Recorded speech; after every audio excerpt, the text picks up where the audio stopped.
Om Swastiastu. Perkenalkan, nama saya Dewa Gede Agung Kirnakusuma. Di sini saya akan mempresentasikan hasil jawaban soal UTS mata kuliah Agama Hindu. Sebelumnya, perkenalkan, nama saya Dewa Gede Agung Kirnakusuma dengan NIM akhir 1254. Selanjutnya ke pertanyaan 1. Pertanyaan 1. Berikan contoh pengalaman hidup yang pernah kamu alami yang ada hubungannya dengan renungan berikut. Yaitu apapun perbuatan yang kau lakukan, engkau akan menuai hasil yang sepadan. Maka dari itu, engkau harus mengembangkan moralitas dan meresap nilai-nilai kemanusiaan. Ketika makanan menjadi basi, tidak ada gunanya menyimpan makanan tersebut, karena ia akan menjadi semakin basi. Engkau mungkin saja bisa menyembunyikan dosa-dosamu dari masyarakat, namun engkau tidak akan dapat menyembunyikan apapun dari Tuhan. Maka jawaban saya tentang pertanyaan satu ini yaitu eh, pengalaman saya yaitu saat SMA, saya pernah mencontek ulangan karena pada saat itu saya belum ada persiapan. Pada awalnya, memang tidak ada ketakuan dan merasa baik-baik saja. Tapi rasa bersalah mulai muncul ketika hasilnya muncul dengan nilai yang tinggi, di mana saya merasa nilai bagus tersebut terasa hampa karena didapatkan bukan dari usaha diri sendiri, melainkan dengan cara curang. Tak berselang lama, dalam beberapa hari pikiran saya hasil tersebut tidak akan diketahui oleh guru. Namun kami dipanggil karena pola ulangan yang sama. Hal hasil ulangan saya dibatalkan. Dari sanalah saya merenung dan sadar bahwa dosa sekecil apapun dapat tercium oleh Tuhan. Mungkin bisa mengelabui manusia, tapi Tuhan tidak. Selanjutnya ke pertanyaan yang kedua, yaitu yoga berarti penyatuan yang bermakna penyatuan dengan alam atau penyatuan dengan Sang Pencipta. Yoga merupakan salah satu 6 ajaran dalam filsafat Hindu yang menitik beratkan pada aktivitas meditasi atau tapa di mana seorang memusatkan seluruh pikiran untuk mengontrol panca indera dan tubuhnya secara keseluruhan. Jelaskan dan beri contoh tahap-tahap Astanga Yoga. Di sini ada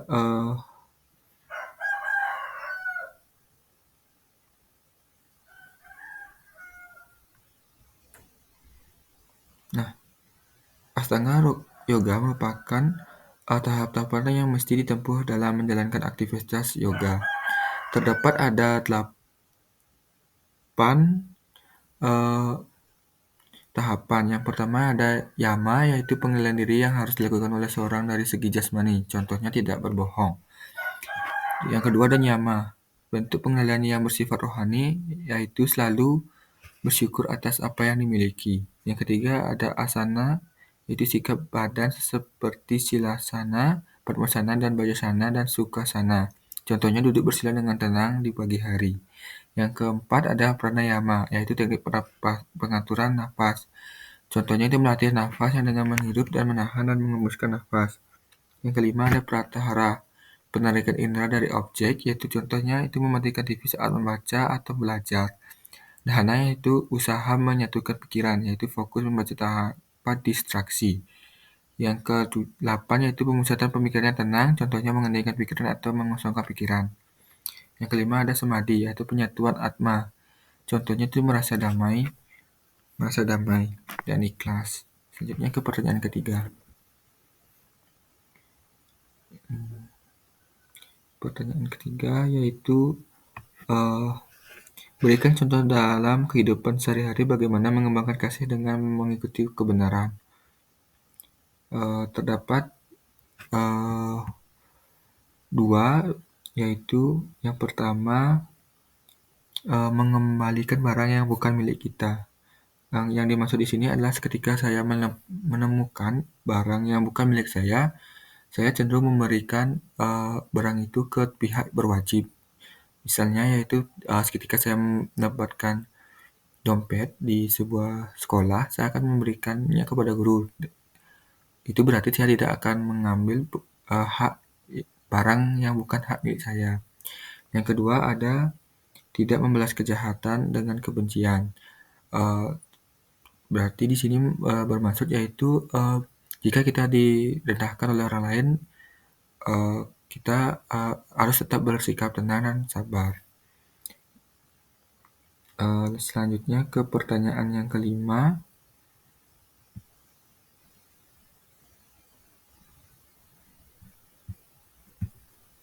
Pertanyaan keempat yang itu sama seperti pertanyaan pertama.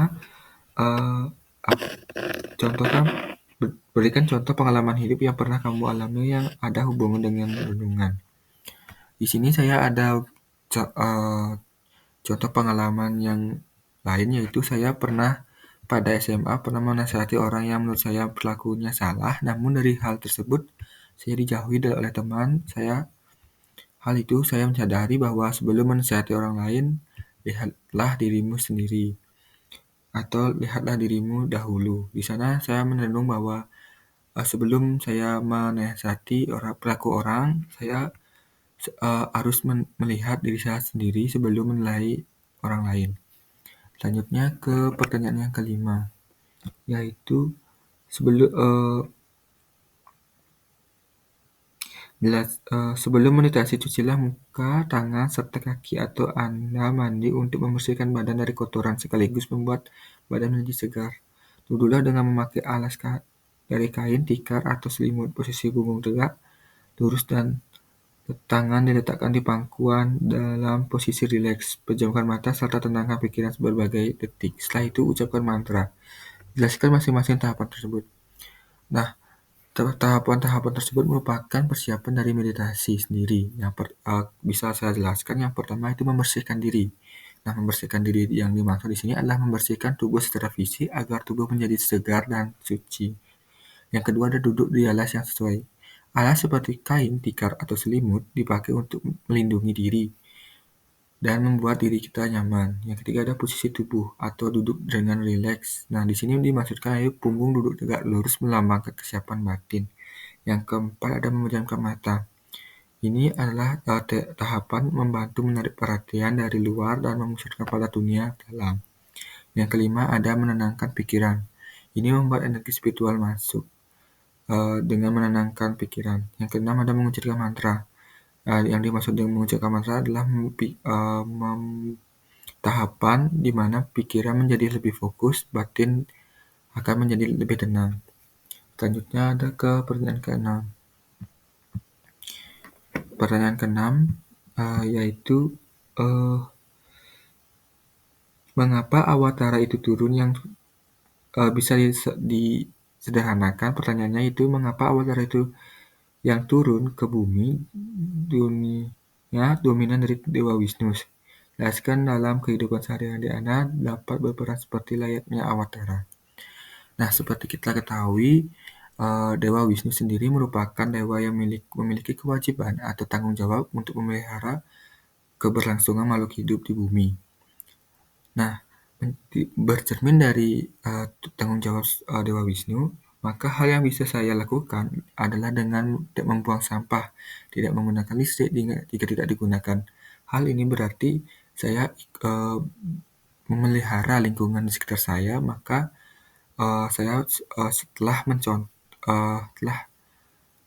seperti awatara Wisnu, yaitu memelihara makhluk hidup. Selanjutnya ke pertanyaan yang ketujuh, yaitu jelaskan hubungan antara yoga surya namaskara dengan pranayama. Berikan contoh pranayama yang cocok untuk asanas tersebut. Badan dan pikiran, gambarkan rangkaian yoga surya yang Anda ketahui dan apa maknanya. Nah, adapun hubungan antara surya namaskara dengan pranayama. Persamaannya itu adalah gerakan dalam mengatur napas, yang dimana surya namaskara yaitu gerakan asana dalam mengatur nafas, sedangkan pranayama merupakan mengatur napas untuk menenangkan pikiran. Nah, adapun beberapa rangkaian dari yoga surya namaskara yaitu sendiri. Yang pertama yaitu pranamasana, yaitu postur tubuh berdiri yang berarti menghormati matahari. Yang kedua yaitu Astatautanasana, yaitu posisi tangan ke atas. Ini berarti membuka tubuh dan dada. Yang ketiga ada Uttanasana, yaitu postur lipat ke depan, yaitu meronggangkan punggung, berarti menenangkan punggung. Yang keempat ada Asnawa-Sucalasana, yaitu memperkuat kaki dan punggung. Yang kelima yaitu Dandasana, Uttasana, yaitu postur lipat ke depan. Yang kelima yaitu ada Catur Dansana, yaitu postur tongkat keempat titik.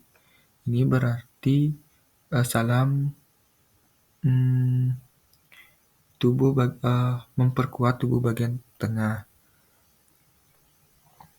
Yang keenam ada Asana Namaskar Salam depan anggota tubuh.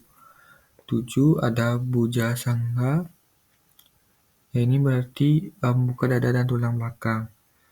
Yang ketujuh berarti Ardho Mukha Swasana, yaitu postur menghadap ke bawah. Yang kedelapan ada Ardha Uttanasana, yaitu postur lipat ke depan setengah. Yaitu 9 ada Uttanasana, yaitu postur lipat ke depan. Dan Hasta Uttasana, yaitu postur tangan ke atas. Dan yang ke-11 ada Pranamasana, yaitu postur berdiri. Berikutnya ke soal yang berikutnya, yaitu ide Sang Widi bersifat wiapi wiyapaka, ada di mana-mana. Jelaskan bagaimana Anda dapat membuktikan bahwa Tuhan itu ada di mana-mana. Seperti yang kita ketahui, kita terdiri dari kita merupakan percikan kecil dari Tuhan itu sendiri, yaitu Atma. Nah, dengan melalui kita sendiri atau Atma, saya mempercayai Tuhan ada di setiap makhluk hidup. Contohnya saat kita merasa damai dan dalam meditasi dan suara hati yang membimbing kita ke arah yang benar. Yang ke-9, peran ke-9 yaitu berikan contoh dalam kehidupan sehari-hari bagaimana mengembangkan kasih dengan mengikuti kebenaran dari hukum karma pala. Ada 4 bagaimana mengembangkan kasih dengan mengikuti kebenaran dari hukum karma. 1 yaitu selalu bertindak dengan tulus ikhlas. Yang kedua yaitu berbuat jujur. Yang ketiga yaitu mudah memaafkan orang. Yang keempat ada menghormati perasaan orang lain. Selanjutnya pertanyaan 10 yaitu secara ringkas yaitu jelaskan mengapa yoga asana penting untuk meditasi. Nah, karena yoga asana sendiri merupakan tahapan dalam mempersiapkan diri sebelum meditasi. Nah, karena itu manfaatnya yaitu meningkatkan fokus, meningkatkan sirkulasi darah, dan mengurangi stres. Itulah manfaat dari melakukan yoga asana. Baik, sekian dari pemaparan jawaban soal UTS. Sekian dari pemaparan saya tidak tutup dengan Brahma Santi. Om Santi Santi Santi.